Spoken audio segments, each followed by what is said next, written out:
Disclaimer: I am just a humble Genshin Impact fan. I do not own any of the rights to Genshin Impact, or any of the content within it, such as the lore books. Those specifically belong to Hoyoverse. What I do have, however, are friends with things like learning disabilities, such as dyslexia and ADHD, or very little free time, making reading the lore books either in-game or on wiki pages hard for them. Our solution to these problems has been for me to make these recordings so that they can listen to them and still get to enjoy Genshin lore like the rest of us. I have chosen to upload these recordings to YouTube as a way of sharing them with other fans within the community who might be in similar situations. I am admittedly no voice actress, trained narrator, or video editor, but I have tried my best, so please be gentle with me. Therefore, without further ado, let's get into today's story. Humor from Tianheng.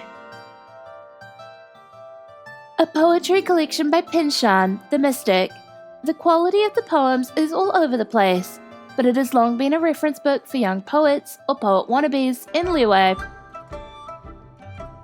Found in front of Verr Goldet at the Wangshu Inn. First song. I watch two village men play chess. They play it terribly, for one of them is lacking skill, the other strategy.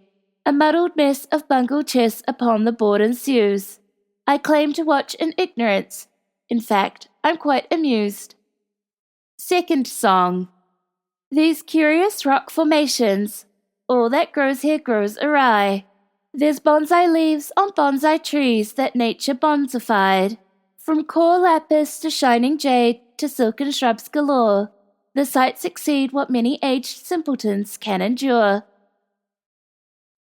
Third song.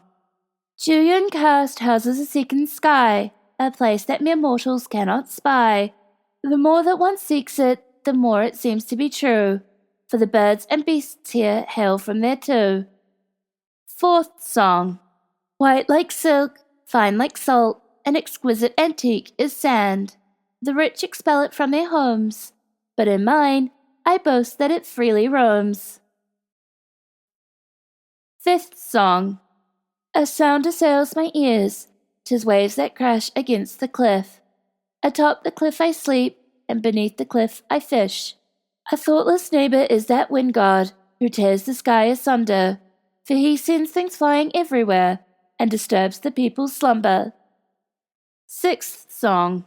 Spring blooms in Qingshi, floral fragrance fills the air.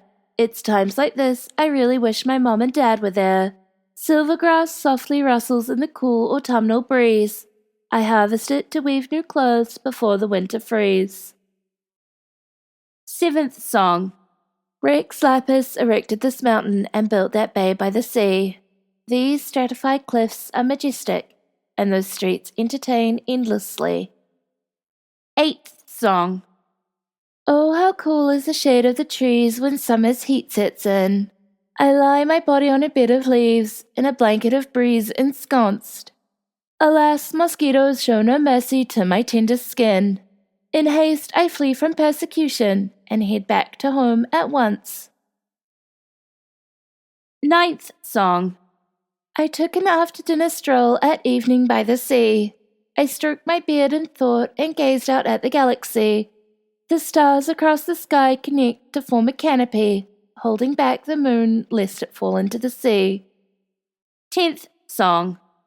I stopped by Feiyun Slope to view the merchants' wares, precious stones of every kind, from expensive to astronomical.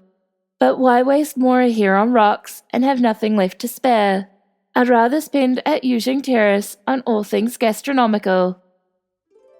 Other names.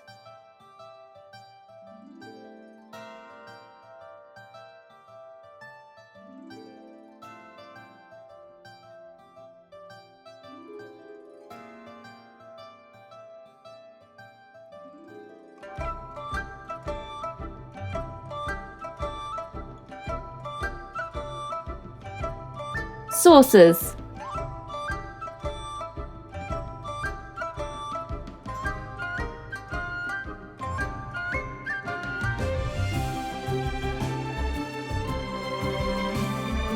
If you made it this far, thank you so much for watching.